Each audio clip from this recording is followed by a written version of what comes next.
the set. Hey, Pharrell. Hey, how you doing, man? You know, it'd be cool is if we told my story with Lego pieces. Seriously? Yes, Lego. just be open. Hi, I'm Mr. F. Welcome to Critic Lunch, a place to hang out, maybe grab a bit to eat, and talk about all the things we're watching. Today I'm going to be talking about Piece by Piece, the new documentary about Pharrell Williams. But before we get to that, grab your popcorn and your number 2 pencils, kids. Time for a pop quiz. Question number 1 is, how many Grammys has Pharrell Williams won? Is it A, 13, B, 10, C, 8, or D, 4? Question number 2. During the holiday season, how many Lego sets are sold? Is it A, 28 sets per second, B, 28 per minute, C, 28 an hour, or D, 28 each day? Question 3. Justin Timberlake and Gwen Stefani have worked once together on an animated film. What film was that? Is it A, Despicable Me, B, The Garfield Movie, C, Inside Out, or D, Trolls?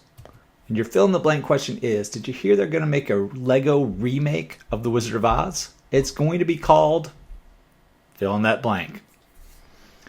Now, in a shameless attempt to get you to watch the entire video, I will be sprinkling the answers to your pop quiz questions throughout the video.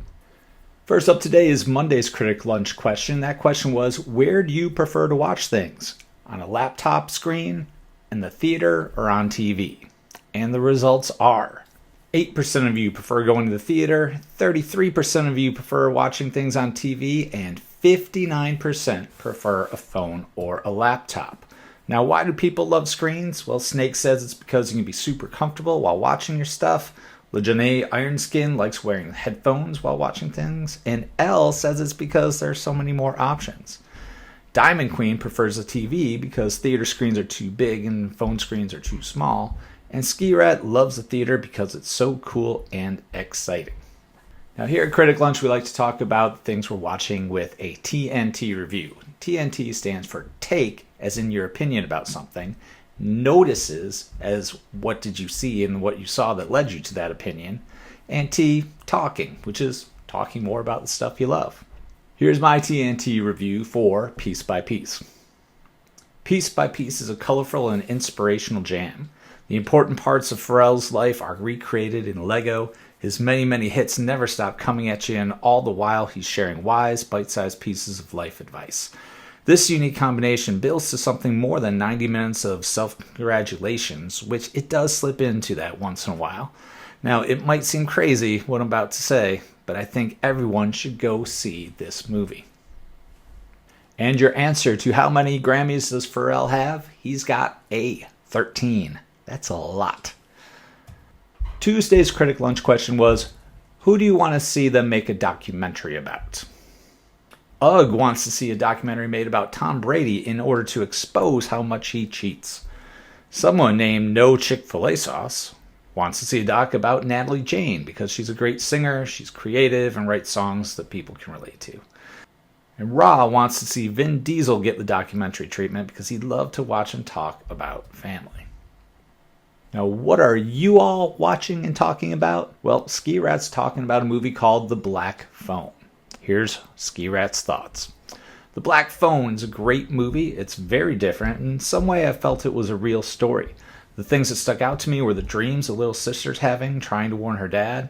Overall, it wasn't a pretty scary movie, but I rate it a 10 out of 10.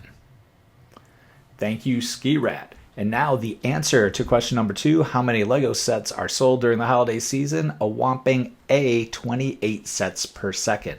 It's a lot of Lego, let me tell you. Wednesday's Critic Lunch topic was, if Yoda and Superman played a game of Jenga, who would win?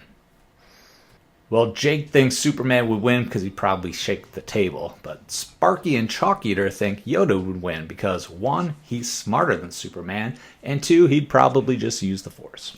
Now another review from one of our critics. Diamond Queen's going to talk about Star Wars. Diamond Queen says, Star Wars is an amazing movie. It's realistic, it's cool.